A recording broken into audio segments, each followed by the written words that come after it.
Samantha O'Connor flips through photos of her dog Canelo.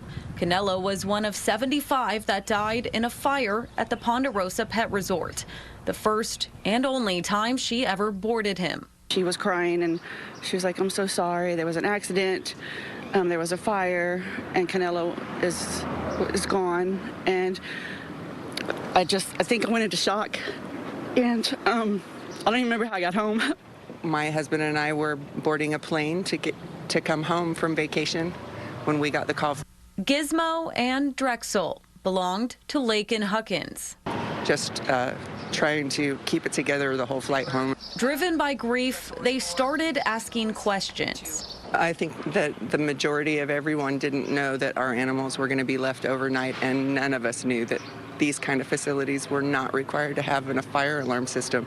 It just seemed like common sense, and we all assumed that we were getting a level of care that was 24 hours of care because that's what we were paying for.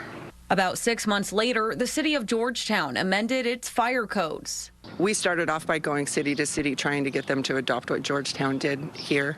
And then I began contacting legislators trying to ask if anybody would support a bill or file a bill. It takes persistence. After a previous attempt to pass legislation, State Representative James Talarico brought an amended version forward this session. It's a huge step because what is in place now through this law is nothing that we have in Texas currently. In order to leave pets unattended, boarding facilities must notify owners and let them know if they have fire safety measures in place or face civil penalties.